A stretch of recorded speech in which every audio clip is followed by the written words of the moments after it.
창세기 34장 18절에서 31절까지의 말씀입니다.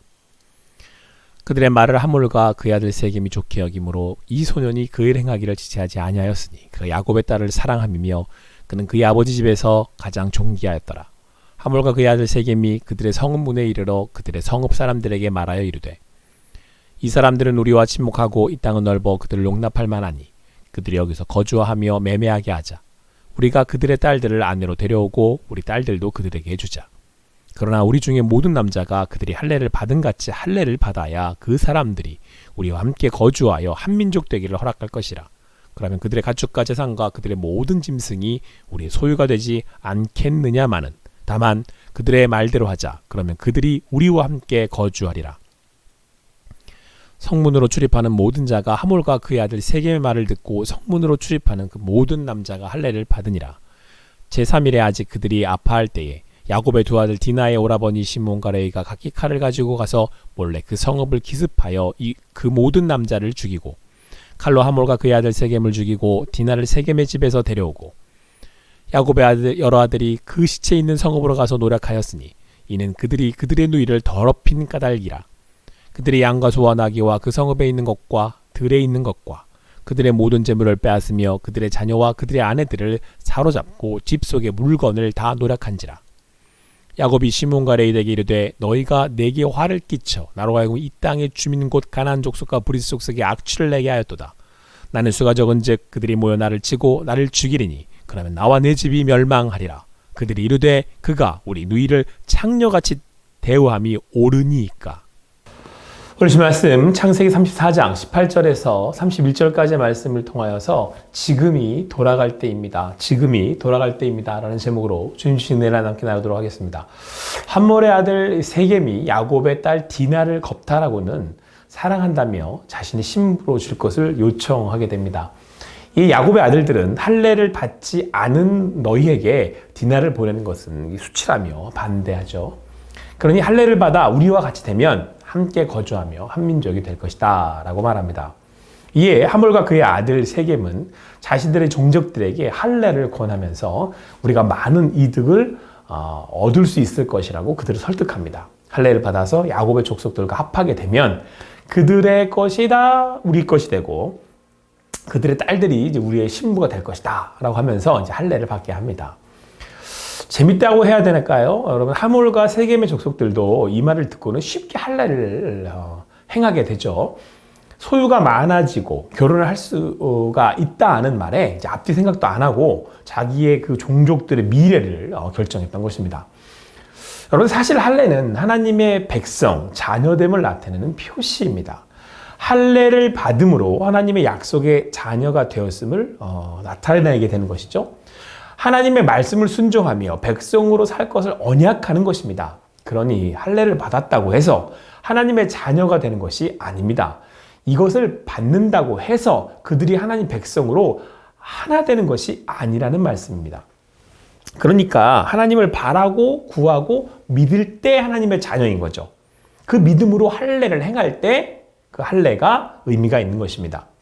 바라고 구하고 따르는 것이 세상이고 물질이면서 겉으로 기독교인인 양 예배를 드리고 헌금을 드린다면 그리스도인일 수 없다는 것과 같습니다. 사실 야곱의 아들들이 그들에게 할례를 권한 것도 디나를 보내고 그들과 합하기 위해서가 아니었습니다.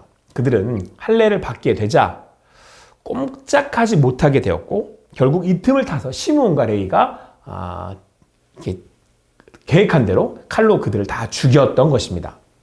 그리고 형제들이 가서 모든 것을 도락질하고 동생 디나를 데려오게 됩니다. 이들이 이렇게 한 것이 그들의 누이 디나 때문이었죠. 그러니까 시몬과 레위 동생들은 그 야곱의 아들들은 디나의 복수를 한 것입니다. 자, 그러자 이 사실을 알게 된 야곱, 시몬과 레위 자신의 아들들을 책망합니다. 이 일로 인해서 주위 족속들이 모여서 자신을 쳐서 멸망시킬 것이라는 이유 때문입니다. 얼핏 들어서는 야곱의 이야기가 맞는 것 같기도 합니다. 야곱이 지금 굉장히 가족들을 위해하는 것처럼 이렇게 들리기도 합니다. 그러나 그의 고백을 들어보면 그 속내를 알 수가 있습니다. 30절 말씀입니다. 야곱이 시므온과 레위에게 이르되 너희가 내게 화를 끼쳐 나로 하여금 이 땅의 주민 곧 가나안 족속과 브리스 족속에게 악취를 내게 하였도다. 나는 수가 적은즉 그들이 모여 나를 치고 나를 죽이리니 그러면 나와 내 집이 멸망하리라. 나로 하여금 나를 치고 나를 죽이리니 나와 내 집이 멸망하리라. 이에 시므온과 레위와 형제들은 이러한 야곱의 말에 이렇게 단호하게 이야기합니다. 그럼 누이를 이렇게 창녀같이 대하는 것이 옳다는 겁니까? 야곱이 한 것에 대해서 옳지 않음을 반문하고 있습니다. 그러니까 야곱은 그가 말한 대로 이런 일이 일어날까 두려워서 딸의 일에 제대로 나서지 않았던 것입니다. 수수방관한 것이죠. 자신의 것을 잃고 또 해를 입을까 두려웠던 것입니다. 여기서 우리는 야곱의 그 원래의 모습, 자신의 유익을 위해서라면 무엇이더라도 하는, 형을 속여서라도 무엇인가 그 장자권을 뺏으려고 하는, 그렇게 살아온 그의 모습을 보게 됩니다. 여러분, 여기에 반전이 있습니다. 하몰과 그의 아들 세겜이요, 자기가 원하는 여자를 얻고 많은 재산을 얻기 위해서 할례를 받았습니다. 그런데 여러분, 야곱은 할례를 받은 사람임에도 이 사태로 인해서 걱정하는 것이 자기의 아니뿐이었습니다. 이 일로 자신의 딸을 그대로 방치하여 형제들로 하여금 상처받고 분노하게 했습니다. 거기에 이제 아들들 역시 할례를 받은 사람임에도 불구하고 하몰과 세겜을 속여서 그들을 모두 죽이는 그런 복수를 하게 됩니다. 어떻게 보면 야곱의 이러한 모습에서 아들들도 할례의 의미가 그리 중요하게 여겨지지 못했을지 모르겠습니다. 최근 우리의 신앙을 다시 점검해야 할 때가 되었음을 깨닫게 됩니다. 혹 믿음 없음에도 허울 좋은 그리스도인의 모습만으로 살아가고 있는 것은 아닌지, 그런 모습들이 결국 코로나로 인하여서 붕괴되고 깨어진 것은 아닌지, 야곱의 집처럼 말입니다. 야곱처럼 말입니다. 그렇게 본다면 한국교회 미래라는 자녀들이 하나님을 떠나 신앙을 저버리는 것이 우리네 영향은 아닌지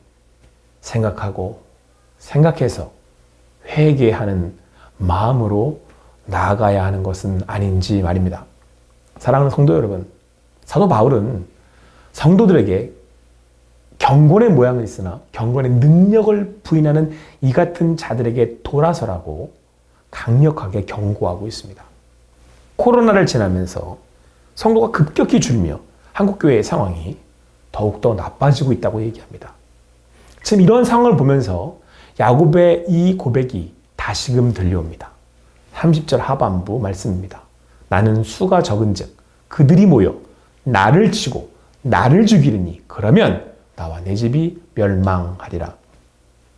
야곱이 망하게 된 것은 할례를 받지 못해서가 아닙니다. 할례의 능력을 잃어버렸기 때문에 그렇습니다. 아니 어쩜 야곱은 할례의 온전한 의미를 이제서야 다시 깨달아야 할 기회를 찾은 것일지 모르겠습니다. 이렇게 되었다 할 때 우리가 잃은 것은 사실 숫자가 아닙니다. 성도 수가 아닙니다. 할례의 의미, 경건의 능력이었음을 깨달아야 합니다. 또한 우리가 회복해야 할 것은 숫자에 앞서, 성도 수에 앞서, 교회 규모에 앞서 할례의 의미, 하나님의 자녀, 백성으로서 믿음으로 살아가야 할, 믿음으로 살아내야 할 우리네 신앙의 삶일 것입니다. 31절 말씀입니다. 그들이 이르되 그가 우리 누이를 창녀같이 대우함이 옳으니이까. 야곱을 향한 아들들의 성토, 그 안에는 아픔이 있고 아버지에 대한 실망으로 인한 분노의 외침이 있습니다. 자, 그렇게 드러난 상황들, 코로나로 인하여서 드러난 우리의 모습들, 야곱과 가족들에게 너무도 아프고 실망스럽고 힘든 시간입니다. 지금 이 시간 우리의 믿는 믿음 안에서의 자녀들을 보며 또 되어진 우리의 교회들의 모습들을 보며 우리도 야곱의 가족들이 그랬던 것처럼, 야곱이 그랬던 것처럼 아프고 실망스럽고 때로는 어찌할 바를 몰라 힘든 시간들을 보내고 있습니다. 그러나 그렇게 드러났기에, 바로 드러나게 하셨기에 바로 지금이 돌아가야 할 때입니다. 드러났기에 고칠 수 있는 겁니다. 드러났기에 고쳐야 할 때입니다. 하나님께서 이 디나 사건을 통해서 야곱과 그의 가족들에게 바라는 것은 무엇이겠습니까? 너희는 이것밖에 안 돼. 야곱 너는 이것밖에 안 돼. 한국교회 이 모습들, 코로나를 지나며 드러난 이 모습들을 통해 한국교회 이것밖에 안 돼. 이 얘기를 하시고 싶으시겠습니까? 그러므로 사랑하는 성도 여러분, 우리는 이것을 가지고 우리의 상처를 가지고 하나님 앞에 나아가야 할 때입니다. 지금 우리의 모습이 실패한 것처럼 보이지만 또 그래서 너무도 실망스럽지만 그것이 나의 모습, 우리의 모습이기에 그대로 하나님께 나아가 고백해야 합니다. 하나님 앞에 머물러 고쳐주시기를 함께 구해야 합니다. 하나님께서 야곱에게 베델의 하나님이셨던 것처럼 그렇게 아버지 집에 아버지가 나와 함께 하심으로 동행하심을 깨닫고 나아갔던 것처럼 그 아버지의 집으로 다시 돌아갈 때 하나님의 회복이 임하게 될 것입니다. 우리가 그렇게 다시 하나님을 찾을 때 그렇게 은혜의 자리로 나아가 하나님의 구원을, 하나님의 인도하심을 누리게 될 것입니다.